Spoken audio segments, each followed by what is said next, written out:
Fa amma idza lam ya'manu adahu fa innahum yusalluna fi awalil waqti furada thumma in adrakul jama'ata ba'da dzalika ustuhibba lahum i'adatuhu ma'ahum. Adapun ketika para jamaah di masjid itu tidak merasa aman dari gangguan imam yang telat itu, kalau diganti dengan imam lain maka akan ada ancaman misalnya, maka jamaah-jamaah di masjid itu lebih baik sholat di awal waktu sendirian tanpa imam. Kemudian apabila mereka itu setelah sholat sendirian itu menemukan ada berjamaah, terdapat jamaah, maka dianjurkan, disunnahkan mengulangi sholatnya lagi bersama jamaah. Sebab tadi sholatnya kan sendiri-sendiri. Kok ada berjamaah setelah itu, maka disunatkan berjamaah sholat lagi bersama mereka. Aminha anna man sabaqahul imamu ibadi sholati ata bima adraka fa idza salama al imamu ata bima baqiya alaihi wala yasqutu dzalika anhu bi khilafi qiraatil fatihati fa innaha tasqutu anil masbuqi idza adrakal imama raqi'an. Di antara ilmu-ilmu yang bisa digali dari hadis itu lagi adalah bahwa apabila ada orang yang didahului oleh imam dengan sebagian sholat, artinya imam sudah dapat 1 rakaat, orang ini baru masuk masjid, misalnya begitu, maka lakukan rakaat-rakaat yang ia dijumpai bersama imam, dia lanjutkan, sesuaikan dengan urutan sholat imam. Kemudian apabila imam sudah salam nanti, maka si makmum yang tertinggal 1 rakaat atau 2 rakaat itu melakukan apa yang tersisa, rakaat-rakaat yang tersisa bagi dirinya. Dan rakaat-rakaat yang tersisa itu tidak gugur dari makmum masbuk itu. Beda dengan bacaan Fatihah. Dia masuk masjid, imam sudah mau ruku. Allahu Akbar, subhanarabbil azim wa bihamdi. Kemudian dia bergas-gas takbiratul ihram, Allahu Akbar, dapat ruku bersama imam tanpa baca Fatihah, maka Fatihahnya gugur. Tidak wajib baca Fatihah si makmum yang buru-buru takut tidak dapatkan imam dalam posisi ruku itu.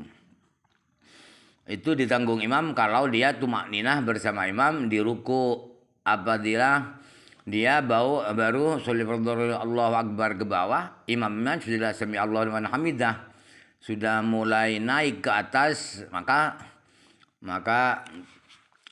tidak sampai rakaat, artinya dia punya tanggungan 1 rakaat lagi, harus tambah lagi, harus bangun lagi nanti ketika imam sudah salam. Aminha ittiba'ul masbuqi lil imami fi fi'lihi fi ruku'ihi wa sujudihi wa julusihi wa illam yakun dzalika mawdi'a fi'lihi lil ma'mumi. Di antara ilmu yang dapat digali dari hadis itu ialah makmum masbuk harus mengikuti imam di gerakan-gerakan, di pekerjaan imam, di perbuatan imam, pekerjaan, bukan pekerjaan apa ya, di fi'li, sedang mengerjakan apa imam itu, fi'li, di pekerjaan apa imam, di sujud dia ikut sujud, walaupun mestinya dia baca Fatihah, tapi imam dia dapatkan dalam keadaan sujud, dia takbir, ia langsung sujud, gitu ya. Fi ruku'i sujudi wa julusihi, atau lagi duduk, Rabbi firli warhamni, dia masuk masjid, Allahu Akbar, langsung duduk. Wa illam yakun dzalika mawdi'a fi'lihi lil ma'mum, sekalipun pekerjaan itu bukan tempatnya pekerjaan dia, sebab urutannya kan takbir, Fatihah, ruku, i'tidal. Tapi imamnya waktu sujud, ya sujud sudah. Lakukan sujud sesuai dengan urutan imam. walaupun bukan urutannya perbuatan makmum waktu itu, waktu pekerjaan itu. Minha annal masbuqa inma yufariqu al-imama ba'da salamil imami wallahu alam. Dan antara faedah-faedah itu ialah bahwa imam masbuk itu berpisah meninggalkan imam, putus hubungan dengan imam ialah kalau imamnya sudah salam, sudah assalamualaikum. Assalamualaikum pertama. Wallahu alam. Amma baqa'u Abdurrahman fi salatihi wa ta'akhuru Abi Bakrin As-Siddiqi radhiyallahu anhuma liyataqaddama an-nabiy sallallahu alaihi wasallam fal farqu bainahuma. Anna fi qadiyati Abdurrahmani kana qad raka'a rak'atan fataraka an-nabiy sallallahu alaihi wasallam at-taqadduma li'alla yakhtalla tartibu salatil qaumi bi khilafi qadiyati Abi Bakrin radhiyallahu anhuma wallahu alam. Adapun sahabat Abdurrahman bin Auf masih tetap bertahan fi salatihi, artinya tetap posisinya tetap jadi imam. Abdurrahman bin Auf tetap jadi imam.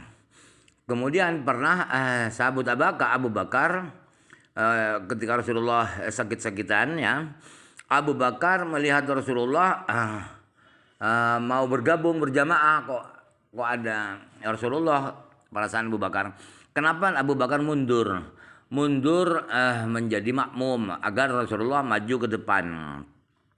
Sedangkan Abdurrahman bin Auf tetap bertahan jadi imam. Abu Bakar kok tidak, kok mundur Abu Bakar, Rasulullah yang meneruskan jadi imam. Kenapa beda itu? Bedanya ialah kalau Abdurrahman dalam kasus Abdurrahman itu Abdurrahman bin Auf sudah dapat 1 rakaat. Jadi Abdurrahman di rakaat kedua sudah. Rasulullah datang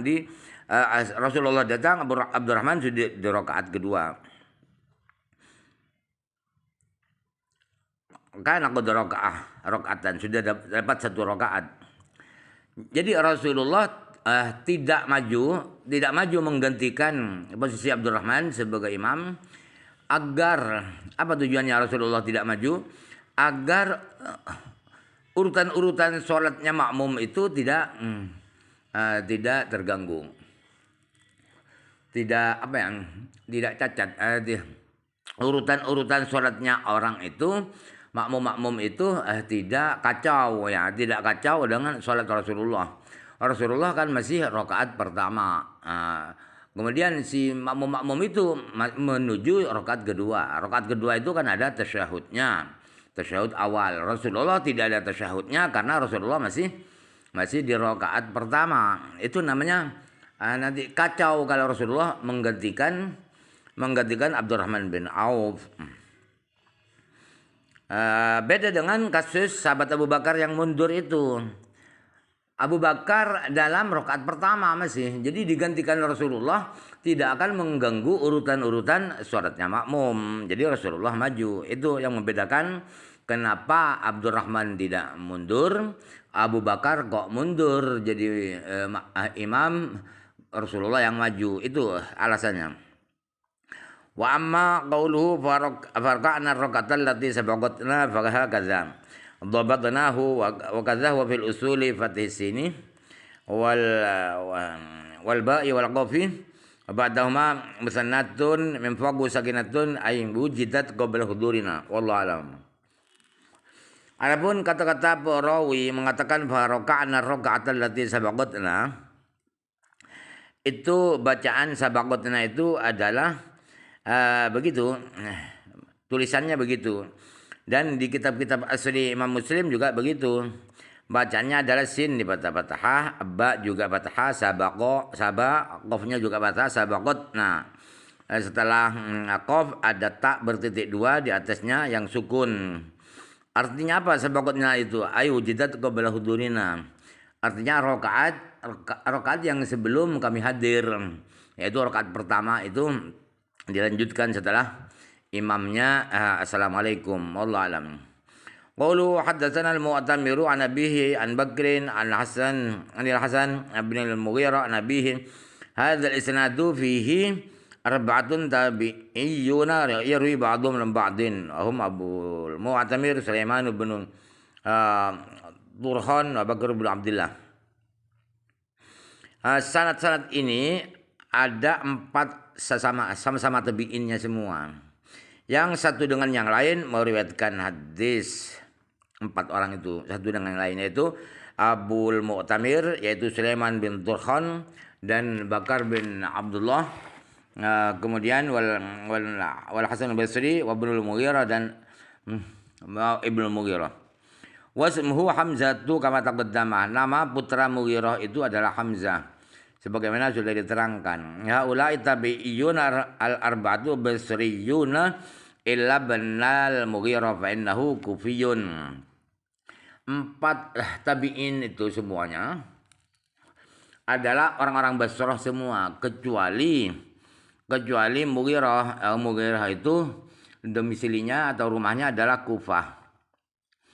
Qauluhu aqal Abu Bakr sami'tu ibn al-Mughirah kadza dhabatnahu wa kadza wa fil usuli bi baladina sami'tu bi ta'i fi akhirih wa laysa ba'daha haun. Jadi kata-kata Bakrun sami'tu wa qad sami'tu min ibn al-Mughirah, demikianlah bacaannya sami'tu begitu.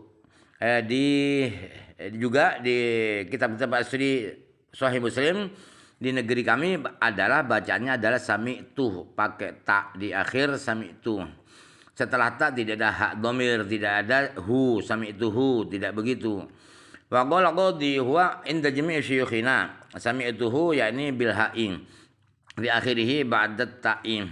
Kalau menurut Qadi Iyad, sami'tuhu itu di hadis guru-guru kami adalah sami'tuhu, ada haknya di terakhir setelah ta. Wa qala kadza zakarahu Ibnu Abi Khaitsamah Darqutni wa ghairuhuma. Juga Imam Darqutni Ibnu Khaitsamah adalah hadisnya berbunyi sami'tuhu bukan sami'tu. Qala wa waqa'a inda ba'dihim wa walam arwihi wa qad sami'tu ini bin al-Mughirah yakni bi hadfil ha'i taqaddama sama'ahu al-hadits anhu hadza akhir kalamil qadi. Kemudian kata Darqutni di sebagian ulama ahli hadis tapi saya tidak meriwayatkan, kata Darqutni, ialah wa qad sami'tu bukan sami'tuhu minal Mughirah, yakni dibuang ha. Dan sudah diterangkan bahwa Bakar itu mendengar hadis itu dari Ibnu Mughirah. Inilah akhir omong Qadi.